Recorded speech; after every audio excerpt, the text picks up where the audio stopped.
자, 안녕하십니까. 오늘 하루도 고생 많으셨습니다. 자, 오늘 시즌 영상을 보기 전에, 최근에 보시면 아시겠지만 계속적으로, 눌립니다.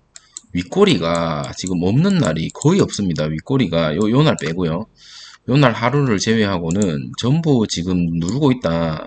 이 공매도가 지금 발악을 하고 있는 모습을, 저는 개인적으로 공매도가 지금 엄청나게, 무서워하고 있다라고 생각이 듭니다. 이 시점이 어느 정도 돌파가 된다면 어쩔 수 없이 쇼커버링이 들어갈 수밖에 없는 그런 자리가 지금 형성이 되어 있고, 개인과 그리고 공매도 세력과 연기금과의 힘 겨루기가 시작되었다라고 개인적으로 봅니다.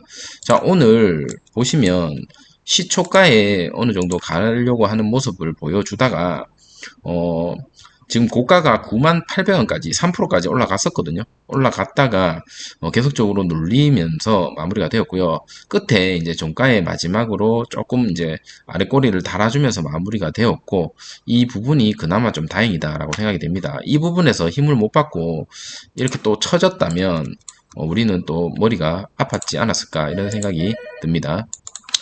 자, 오늘 그래도 좀 그나마 다행인 거는 이 88,000원 선을 조금 지켜주면서 마무리가 되었다라는 게 좀 그나마 다행이고요. 최근에 이 델타 변이라든지 뭐 람다 변이라든지 이런 변이에 대한 확산이 끊임없이 나오고 있음에도 불구하고 지금 시즌이 눌리고 있다는 거는 결론적으로 공매도 말고는 답이 없다. 왜냐하면 지금 뭐 시장의 관심이나 뭐 개인들의 관심뿐만 아니라 수급도 지금 많이 몰리고 있는 모습을 보여주고 있거든요. 그러면 지금 이 주가를 올라가려고 하는 이 성질을 누군가가 계속적으로 누르고 있다라는 게 보여지고요. 저는 좀 한 가지 다행인 게 시젠 회사에서 아직 자사주 매입을 100% 하지 않았다라는 게 다행이다라고 보여집니다. 제가 봤을 때는 정말 IR 관리자가 생각이 있다면 이 저점에서 지금 다 구매를 하지 않았거든요. 지금 아직 100억 이상을 가지고 있다라고 생각을 했을 때 어느 정도 탄력을 밟고 올라갈 때 그때 조금 구매를 해주지 않을까라는 개인적인 생각이고 바람입니다. 그래야 이제 조금 탄력을 받고 이렇게 241선을 강력하게 돌파할 수 있는 그런 힘을 조금이라도 보태주지 않을까라는 생각이 듭니다. 기회를 보고 있는 것 같고요. 지금 차트상 전혀 뭐 깨지고 이런 분위기도 아니고 어느 정도 지금 행보의 기간에 들어서 있다라고 보여집니다. 조만간 제가 봤을 때는 뭐 이렇게 한번 가지 않을까라는 생각이 들고, 물론 지금 전고점이 11만 6천 원대를 돌파할 수는 없겠지만 아마 이렇게 받고 다시 내려올 수도 있을 가능성이 매우 높다. 그럼 이 안에서 어쨌든 좀 놀아주는 모습을 보여줘야 우리가 원하는 최종 목적지인 우리 저 돌파를, 과거 신고가를 돌파할 수 있는 그런 모습을 보여주지 않을까 이런 생각을 듭니다. 그래서 시즌의 IR에서 지금 어느 정도 무슨 생각을 가지고 있는지는 제가 잘 알 수가 없지만 요 때를 기다리고 있다라는 생각을 하게 되었습니다. 그래서 그분들도 생각이 있을 거고, 주가를 올리기 위해서 어쨌든 시즌에서 주가 관리를 전문적으로 하는 사람을 모집을 했었죠.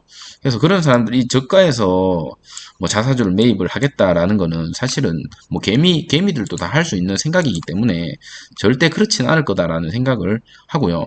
50% 정도는 저가에서 지켜주는 역할을 했다면 이제 나머지 50%는 올라갈 때 힘을 보태는 그런 역할을 하지 않을까라는 개인적인 생각이 듭니다.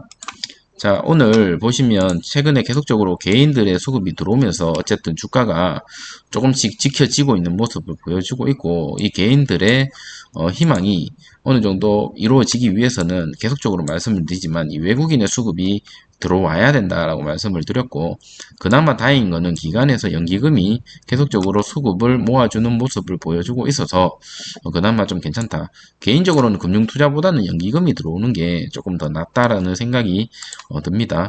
자, 오늘 증시를 한번 살펴보도록 하겠습니다. 오늘 코스피 같은 경우는 플러스 0.89%로 나름 장이 좋았고, 코스닥 같은 경우도 플러스 0.55%로 마무리가 되었습니다. 자, 오늘 특징 뉴스 한번 살펴보고 영상을 마치도록 하겠습니다. 자, 델타 변이로 올해 금리 인상이 10월에 한번 그칠 것이라는 뉴스 기사가 나왔습니다. 결론적으로 주식이랑 금리는 음의 관계다라고 보시면 되고요. 금리가 오르면 아무래도 주식시장의 유동성이 조금 떨어질 수밖에 없기 때문에 그 부분은 여러분이 알고 계시면 좋을 것 같습니다. 하지만 금리 인상이 최근에 원래 8월달, 뭐 9월달로 예상을 했는데 델타 변이로 인해서 급하게 금리를 올릴 수가 없다라는 전문가의 견해가 나왔고요. 이렇게 된다면 앞으로 당분간 또 주식의 유동성이 어느 정도 가지 않을까라는 생각이 조금 듭니다. 여기 보시면 전문가 10명 중 9명은 한국은행이 연내 금리를 한 번만 인상한 뒤에 내년 1분기에 두 번째 금리를 인상할 것으로 보여진다라고 얘기를 했기 때문에 아직까지 어느 정도 유동성에 대해서는 걱정을 크게 안 해도 될 것 같지만 제 생각에는 코스피라든지 코스닥이 고점 구간이지 않을까라는 생각이 들기 때문에 비중 조절은 조금 필요하지 않나라는 생각이 듭니다. 물론 시젠 같은 경우는 어제도 제가 말씀드렸다시피 해지 상품 중에 하나라고 저는 보거든요. 왜냐하면 코로나가 어쨌든 이렇게 계속적으로 터진다면 다른 우량주들은 뭐 떨어질지 몰라도 특히나 뭐 생산을 한다라든지 코로나로 인해서 어느 정도 피해를 받는 기업들이 증시가 떨어진다면 반대로 그와 반대의 성격을 가진 이 코로나 관련주들은 오를 수밖에 없고 시장에 역행을 할 수밖에 없는 그런 상황이 올지도 모른다라는 개인적인 생각이 들기 때문에 크게 금리와 크게 상관은 없을 거다라고 보지만 그렇지만 뭐 증시의 힘을 이길 수 있는 단일 품목이 사실은 크게 많지는 않습니다. 그렇기 때문에 어느 정도 비중 조절은 조금 필요해 보일 것으로 저는 보여지고요.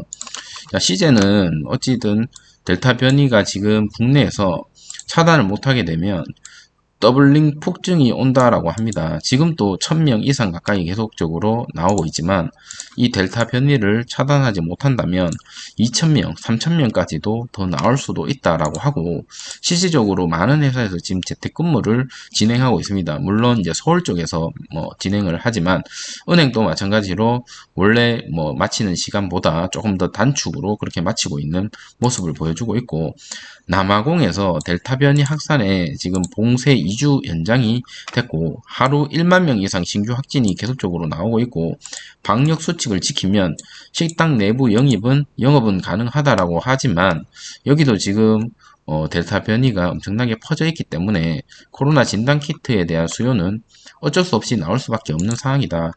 자, 이런 또 견해가 나왔습니다. 화이자에서 델타 변이 막을 부스터샷 도입 기회를 놓쳤다라고 지금 얘기를 하고 있는 와중에 백신으로 여러 나라에서 특히 싱가폴, 이스라엘, 영국 이런 곳에서 코로나19와 지금 공존을 하겠다라고 밝혔던 나라가 여러 군데 있었죠. 코로나19와 공존, 쉽게 얘기해서 그냥 독감보다 조금 더 심한 놈이다 생각을 하고 그냥 그렇게 살겠다라고 얘기를 하는데 영미 전문가들은 지금 영미에서 그렇게 하고 싱가포르에서 그렇게 하지만 전문가들은 지금 시기상조다라고 얘기를 합니다. 아까도 제가 말씀을 드렸지만 델타 변이뿐만 아니라 다른 다양한 바이러스가 계속적으로 나오고 있고 여기서 끝이 아니기 때문에 지금 공존을 꿈꾸는 여러 나라들이 위험한 발상이지 않을까라는 생각이 듭니다. 물론 이렇게 해서 성공을 하면 많은 나라들이 이렇게 따라갈 수밖에 없는 모습이고 그렇게 되면 아무래도 이제 코로나 진단 키트가 조금 시장에서 소외를 받을 수도 있다라고 보여지지만 저는 개인적인 생각으로 정말 위험한 생각이다라고 듭니다. 그 이유는 뭐냐면 독감처럼 관리를 하겠다고 하지만 지금 확진자가 계속 늘어나고 있고 백신을 맞으면 중증이 줄어든다고는 하지만 새로운 바이러스가 계속 나오고 있는 이 시점에 이거를 다 오픈을 해버린다는 것 자체가 사실은 너무나 위험하다라고 생각이 되고요. 여기 이 뉴스 기사를 한번 보시면 자, 이러한 돌연변이 바이러스가 계속적으로 나오고 있는 지금 상황에서는 오픈을 하고 이 코로나19와 같이 산다라는 것 자체가 좀 위험한 발상이지 않나라는 생각이 들고 델타에 의해서 지금 남미발 람다도 전 세계적으로 경보가 일어나고 있는 상황입니다. 백신 회피 가능성도 있고요. 29개국에서 벌써 확산을 하고 있습니다. 제 영상을 꾸준히 보셨던 분들은 아시겠지만 제가 제일 처음 인도발 변이 바이러스를 언급했을 때 한 요 정도였습니다. 근데 시간이 지날수록 이름이 인도발이 아니었고 델타로 변하면서 지금은 100개국이 넘는 곳으로 확산이 됐죠. 물론 제가 이 람다도 100개국이 넘는 곳에 확진이 된다라고 얘기하고 싶은 게 아니라 지금 이 제대로 방역을 못하면 쉽게 얘기해서 영국이나 싱가포르나 그런 지금 미국이나 이런 곳에서처럼 코로나와 같이 살겠다라고 하는 나라에서는 이거 퍼지는 거는 사실은 1도 아니다라는 개인적인 생각이 듭니다. 그렇기 때문에 어느 정도 그런 부분에 있어서 진단키트가 앞으로 계속적으로 필요하지 않을까라는 생각이 들고, 시젠 우리가 계속 지금 기다리고 있는 호재 아무것도 터지지 않았고요. 단순히 코로나로 인해서 지금 최근에 또 시장에서 각광을 받고 주목을 받고 있는 상황입니다. 단지 그겁니다. 우리가 이 영상을 보시는 분들은 아시겠지만 저희가 최소한 연말까지는 가지고 가보자, 믿어보자 라고 계속적으로 말씀을 드렸고, 최근에 어느 정도 이렇게 주가가 흔들흔들거리니까 아무래도 여러 가지 이제 찬티라든지 안티라든지 계속적으로 나오고 있는 모습을 보여주고 있지만, 시젠 자체의 기업을 봤을 때는 IR 자료에 대해서 제가 그 한번 영상을 찍은 적이 있었죠.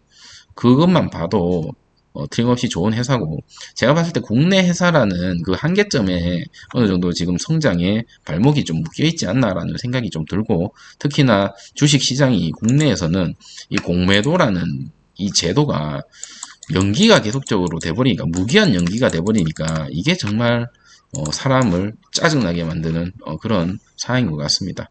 자, 하지만 믿음을 갖고 끝까지 버티다 본다면 실적이 좋은 거는 결론 배신하지 않는다라는 생각을 갖고 주식을 하다 보면 어느 정도 주가가 올라가 있는 모습을 보지 않을까라는 생각이 듭니다. 자, 오늘 하루도 고생 많으셨고요. 조금이라도 도움이 되셨다면 좋아요와 구독 부탁드리도록 하겠습니다. 감사합니다.